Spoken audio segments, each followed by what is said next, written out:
बिस्मिल्लाहिर्रहमानिर्रहीम। मैं हूँ राजा शुजात और आप देख रहे हैं राजा शुजात यूट्यूब चैनल और फेसबुक पेज। आज की वीडियो में बात करेंगे पाकिस्तान के अंदर, जैसा कि आपने देखा कि इमरान खान साहब और तहरीक इंसाफ से बल्ले का निशान एक मरतबा फिर वापस ले लिया गया।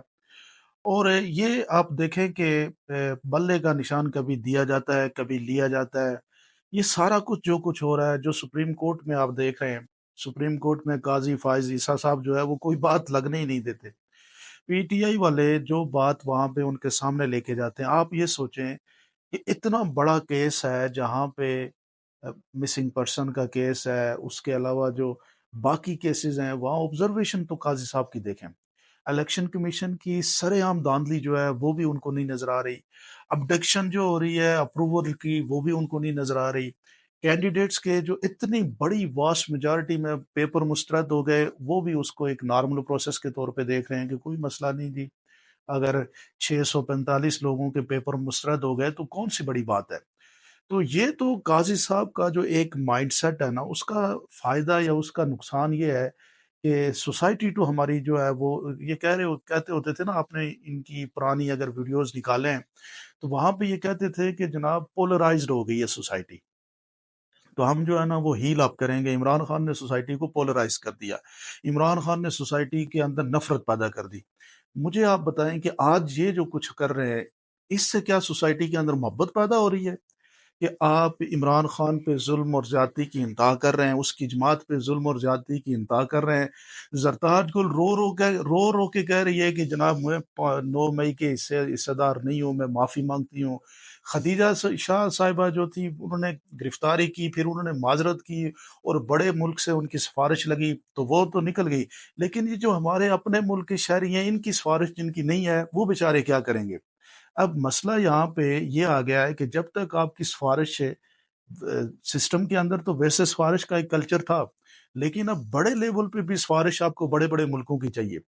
उनके फॉरेन सेक्रेटरी की सिफारिशें चाहिए, तब जाके आपको 9 मई जैसे जिसे कहते हैं इतने जबरदस्त और खौफनाक केस से भी आप निकल सकते हैं।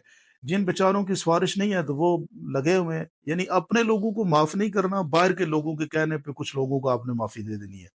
तो ये तो 9 मई तो आपके सामने है। उसकी जो अप्रोच है वो लोगों के लिए बस सिर्फ ये है कि आप पीटीआई के लोगों को बिल्कुल नी डाउन करें, उनको लिटाएं झुका के, तो उनसे माफी मंगवाएं, उनको जलील और रुसवा करें। ये है सारा एक प्रोसेस। लेकिन ये सारा कुछ क्यों हो रहा है? अब सोचने की बात यह है कि आप देखें पाकिस्तान की एस्टेब्लिशमेंट, पॉलिटिकल पार्टीज और अदलिया, ये जब सारे मिल के एक सिस्टम या एक पार्टी के खिलाफ हो जाएंगे तो वो पार्टी बेचारी क्या करेगी? अब उस पार्टी के पास एक ही हल है, वो हल है पाकिस्तान के अवाम। ये सारे जितने भी आपस में मिले हैं, इनको खौफ किससे है? पाकिस्तान की अवाम से। अभी इन्होंने सर्वे भी बंद करा दिए कि सोशल मीडिया पे आप कोई सर्वे नहीं कर सकते कि कौन जीत रहा है कौन हार रहा है। यानी election commission, supreme court, Pakistan की पुलिस, सारे इदारे जो है वो मिलके एक सिस्टम को लाना चाह रहे हैं, यानी इन प्लेस करना चाह रहे हैं। और दूसरी साइड पे एक पार्टी को बिल्कुल दीवार पे चुन देने वाली जो अनारकली वाला केस है ना, वो पीटीआई के साथ हो रहा है। अब ये सारे केस से बचत पीटीआई के साथ कौन कर सकता है? अगर अवाम ये समझती है कि पीटीआई के साथ ज्यादती हो रही है, तो अवाम को फिर बाहर निकलना पड़ेगा, उनको जाके वोट देना पड़ेगा, उनको बड़ी तादाद में जाके रिटेलिएशन करनी पड़ेगी। क्योंकि जितना ये सारा जुल्म और ज्यादती हुई है, उस हिसाब से तो अवाम बाहर नहीं निकली। आपने देखा होगा कि केपीके में तो लोग निकले, लेकिन पंजाब सारे में लोग वोट की हद तक तो साथ हैं। लेकिन अगर आप इनको देखें कि एहतजाज के लिए बाहर आए, उस पे आपको ये नहीं नजर आते। तो अब ये सारी चीजें जो कलेक्टिव है, इसका एक ही नुक्ता है, वो है 8 फरवरी का इलेक्शन। 8 फरवरी के इलेक्शन में जाके जब आप बल्ले के ऊपर, निशान के ऊपर मोहर लगाएंगे और फिर पूरा दिन अपने वोट के तहफ़्फ़ुज़ के लिए वहां पे खड़े रहेंगे, तब जाके ये सारा कुछ, यानी ये जो सारा निज़ाम है, ये निज़ाम आपसे हारेगा।